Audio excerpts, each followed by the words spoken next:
హామీ కూడా అమలు చేయలేదు. ఇలా బీఆర్ఎస్ వచ్చినాకనే అట్లీస్ట్ నిన్ను పరిగెత్తిస్తున్నాం మేము. ఇలా జూబ్లీ హిల్స్ నువ్వు ఉరుకురికి పనిచేస్తున్నావు అంటే ఎందుకు చేస్తున్నావు? ఇంతకుముందు నువ్వు జూబ్లీ హిల్స్ లో ఏం పనిచేయలేను. ముఖ్యంగా అజరుద్దీన్ మంత్రి చేసినావు. 2 సంవత్సరాల నుంచి నువ్వు అజరుద్దీన్ మంత్రి ఎందుకు చేయలే? ఇలా నువ్వు బీఆర్ఎస్ ఒత్తిడిలో ముస్లిం మైనార్టీలకు మంత్రి పదవి వచ్చింది. బీఆర్ఎస్ ఒత్తిడిలో నేను ఎన్టీఆర్ స్టాచ్యూ పెడతా అంటున్నావు, పీజేఆర్ స్టాచ్యూ పెడతా అంటున్నావు, గిగ్ వర్కర్ల బిల్లు పెడతా అంటున్నావు, కొల్లూరులో పోయి డబుల్ బెడ్రూమ్ ఇల్లు రేషన్ షాప్ పెట్టి ఇనాగ్రేషన్ చేసి వచ్చినావు ఇమీడియట్ గా పోయి. 7 రోజులు రేవంత్ రెడ్డి ఇలా గల్లీ గల్లీ మోకాళ్ళ మీద పాదయాత్రలు చేస్తున్నాడు, గల్లీ గల్లీ తిరుగుతున్నాడు. ఎప్పుడైనా జూబ్లీ హిల్స్ ముఖం చూసినావా నువ్వు? ఇవాళ సినీ కార్మికులను ఆ రోజు సినిమా యాక్టర్లను జైళ్లలో పెట్టిన నువ్వు ఇవాళ సినీ కార్మికుల దగ్గరికి పోయి వంగి వంగి దండాలు పెడుతున్నావు. ఇట్లా చెప్పుకుంటూ పోతే ఇవన్నీ ఎవరి వల్ల జరుగుతున్నాయి? ప్రధాన ప్రతిపక్షంగా బీఆర్ఎస్ ఒత్తిడి వల్ల, బీఆర్ఎస్ గెలుస్తుందనే భయం వల్ల ఇవాళ నీకు ఇవన్నీ జరుగుతా ఉన్నాయి. 2 సంవత్సరాలు ఇవేవి నీకు ఎందుకు గుర్తుకు రాలే? 2 ఏళ్లలో నువ్వు మైనార్టీలకు ఎందుకు మంత్రి పదవి ఇవ్వలే? ఎన్టీఆర్ స్టాచ్యూ బీఆర్ఎస్ ఎన్నో పెట్టింది. 70 అడుగుల ఎన్టీఆర్ స్టాచ్యూను ఖమ్మంలో పెట్టాం, కూకట్పల్లిలో పెట్టాం, బాన్స్వాడలో పెట్టాం, ఎన్నో చోట్ల బీఆర్ఎస్ పార్టీ పెట్టింది. ఇవాళ రేవంత్ రెడ్డికి ఎన్టీఆర్ గుర్తొస్తుంది. మరి 2 ఏళ్లకి లేడబోయినావు నాయన. జూబ్లీ హిల్స్ ఎన్నికలు వస్తే గుర్తొచ్చింది అది నీకు. మైనార్టీలు గుర్తొస్తారు, ఎన్టీఆర్ గుర్తొస్తాడు, పీజేఆర్ గుర్తొస్తాడు. మరి ఆ పీజేఆర్ కొడుకు ఎందుకు టికెట్ ఇవ్వలేను? నువ్వే కదా పీసీసీ ప్రెసిడెంట్. నిజంగా నీకు అంత ప్రేమ ఉంటే పీజేఆర్ కొడుకు ఎందుకు టికెట్ ఇవ్వలే? ఇవాళ పీజేఆర్ మీద నీకు ప్రేమ గుర్తొస్తుందా? పీజేఆర్ కు మంత్రి పదవి ఇవ్వకపోవడం వల్ల, కాంగ్రెస్ యొక్క అరాచకం వల్ల ఆ రోజు పీజేఆర్ చనిపోయింది గుండాకి. ఇవాళ నువ్వు పీజేఆర్ మీద ప్రేమ వలకపోస్తున్నావు. కొల్లూరు డబుల్ బెడ్రూమ్ లో ఒక్కనాడన్నా కేసీఆర్ కట్టిండనే నెపంతో ఒక్కనాడు 2 ఏళ్లలో మీరు పోలే.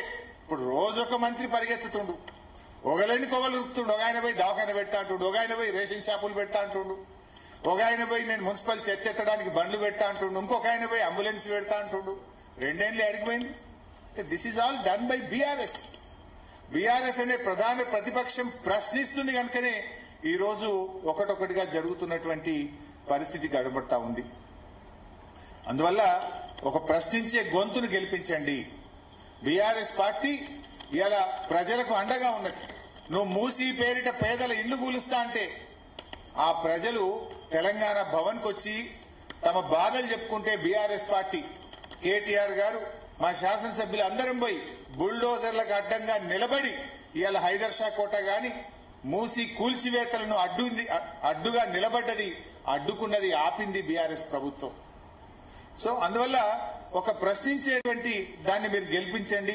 ప్రజల పక్షాన నిలబడేటువంటి పార్టీని గెలిపించాలని మేము ఈరోజు అందరినీ కూడా కోరుతా ఉన్నాం. ముఖ్యంగా లా అండ్ ఆర్డర్ ఇవాళ కేసీఆర్ గారి హయాంలో హైదరాబాద్ లో అద్భుతమైన పాలన జరిగింది. శాంతి భద్రతలకు కేర్ ఆఫ్ గా తెలంగాణ రాష్ట్రం నిలిచింది. దేశంలోనే అవార్డులు అందుకున్నది బీఆర్ఎస్ ప్రభుత్వం. 10 లక్షల సీసీ కెమెరాలు పెట్టాం, కొత్త పోలీస్ వాహనాలు అందించాం. అదేవిధంగా సీసీ కెమెరాలు, వాహనాలు, స్టేషన్ అలవెన్స్లు, ట్రాఫిక్ అలవెన్స్, కొత్తగా పెద్ద ఎత్తున పోలీసులో రిక్రూట్మెంట్, వేలాది మందికి ఉద్యోగాలు ఇచ్చింది బీఆర్ఎస్ ప్రభుత్వం. కానీ ఇలా రేవంత్ రెడ్డి వచ్చిన తర్వాత పోలీసులకు టీఏ బిల్లులు వస్తలేవు, సరెండర్ లీవ్ పైసలు వస్తలేవు, పోలీస్ స్టేషన్ అలవెన్స్ బంద్ అయిపోయింది, వాహనాల్లో డీజిల్ పోయడానికి డబ్బులు విడుదల కాని పరిస్థితి. మొత్తం కూడా ఇలా లా అండ్ ఆర్డర్ కుప్పగూలిపోయినటువంటి పరిస్థితి. నిన్ననో మొన్ననో మీరు అందరూ కూడా చూశారు, హైదరాబాద్ లో జగద్గిరి గుట్టలో నడి రోడ్డు మీద ఒక యువకుడిని కత్తితో పొడిచి చంపినటువంటి పరిస్థితులు మనం చూసాం. ఎంత హృదయ విదారకరమైనటువంటి దృశ్యాలు మనం చూస్తా ఉన్నాం. అంటే ఇవాళ రేవంత్ పాలనలో గన్ కల్చర్ మీరు కూడా చూస్తున్నారు. పట్టబగలు తుపాకులతో కాల్చివేతలు. ఎక్కడి నుంచి వస్తున్నాయి ఈ తుపాకులు? కేసీఆర్ గారేమో అగ్రికల్చర్ పెంచితే రేవంత్ రెడ్డి గన్ కల్చర్ పెంచుతా ఉన్నాడు. మర్డర్లు పెరిగినాయి, మానభంగాలు పెరిగినాయి. ఇది నేను ఉత్తగా చెప్తలేను, రాజకీయంగా చెప్తలేను. ఇది అఫీషియల్ గా పోలీస్ క్రైమ్ రికార్డ్ రిపోర్ట్ నుంచి చెప్తున్నా. ఈ సంవత్సరం ఈ జనవరి నుంచి ఇప్పుడు నవంబర్, ఈ 9-10 నెలల్లో దాదాపు 189 మర్డర్లు జరిగినాయి. ఇందులో 88 మర్డర్లు నడి రోడ్డు మీద పట్ట పగలు మర్డర్లు జరుగుతూ ఉన్నాయి ఇలా హైదరాబాద్ లో. 1700 కిడ్నాప్లు, 123 రేప్ కేసులు, 1051 రాబరీస్, 6411 దొంగతనాలు. అంటే ఇట్లా ఈ ఫైనాన్షియల్ ఇయర్లో 2025 సంవత్సరంలో 12% మహిళల పట్ల నేరాలు పెరిగినాయి. గత ఏడాదితో పోలిస్తే అత్యాచారాలు 28% పెరిగాయి, కిడ్నాప్లు 26% పెరిగాయి. హైదరాబాద్ లో 41%, సైబరాబాద్ లో 60% క్రైమ్ రేట్ పెరిగింది. ఓవరాల్ గా తెలంగాణలో 22% క్రైమ్ రేట్ పెరిగింది. మరి ఈయననే హోంమంత్రి, ఈయననే ముఖ్యమంత్రి, ఈయనదే కదా బాధ్యత. నీ పాలనలో వృద్ధి జరిగింది, నీ పాలనలో ఏదైనా డెవలప్ అయిందంటే క్రైమ్ రేట్ డెవలప్ అయింది, క్రైమ్ రేట్ పెరిగింది తప్ప నా జీఎస్టీ పెరగలే, నా సేల్స్ ట్యాక్స్ పెరగలే, నా రెవెన్యూ పెరగలే, హెల్త్ ఇండెక్స్ పెరగలే.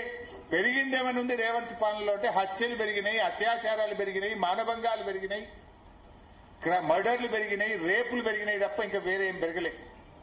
దానికి రేవంత్ రెడ్డి గొప్పగా చెప్తాడు. జోక్ ఏంటంటే ముఖ్యమంత్రి గారు పొద్దున్న లేస్తే సెక్రటరియట్ పోకుండా ఎక్కడ కూర్చుంటాడంటే పోలీస్ స్టేషన్. మన రేవంత్ రెడ్డి గారు సెక్రటరియట్ బోర్డు ఎడ కూర్చుంటాడు? పోలీస్ కమాండ్ కంట్రోల్ రూమ్ లో కూర్చుంటాడు. అయితే జూబ్లీ హిల్స్ ప్యాలెస్ ఏదైనా తప్పది అనుకుంటే పోలీస్ కమాండ్ కంట్రోల్ కు పోతాడు. మరి పోలీస్ కమాండ్ కంట్రోల్ రూమ్ లో కూర్చుంటే ఈయన హోంమంత్రి నువ్వే, ముఖ్యమంత్రి నువ్వే. ఏడన్నా క్రైమ్ రేట్ ఎందుకు పెరుగుతుంది, మర్డర్లు ఎందుకు పెరుగుతున్నాయి, అత్యాచారాలు ఎందుకు పెరుగుతున్నాయి రివ్యూ చేస్తాడా? పోలీస్ కమాండ్ కంట్రోల్లో ఈయన చేసే రివ్యూ ఏదన్నా ఉంది అంటే కమిషన్ల మీద రివ్యూ చేస్తాడు. ఇంకెక్కడెక్కడ కమిషన్లు పెండింగ్ ఉన్నాయి, ఎక్కడెక్కడ కమిషన్లు తొందరగా రాబట్టాలో కమిషన్ల మీద రివ్యూ చేస్తాడు తప్ప ఈ ముఖ్యమంత్రి ఏనాడు క్రైమ్ రేట్ మీద రివ్యూ చేయడిన. చేసుంటే పెరగదు కదా క్రైమ్ రేట్. కమిషన్ల మీద ఉన్న ధ్యాస నీ క్రైమ్ రేట్ మీద లేదు రేవంత్ రెడ్డికి. అరే ఇవాళ కూడా అదే పోలీసులను అడ్డం పెట్టుకొని మా నాయకుడు మరి జనార్దన్ రెడ్డి గారి ఇంటి మీద ఇలా దాడి చేసి నానా బీభత్సం సృష్టిస్తున్నారు.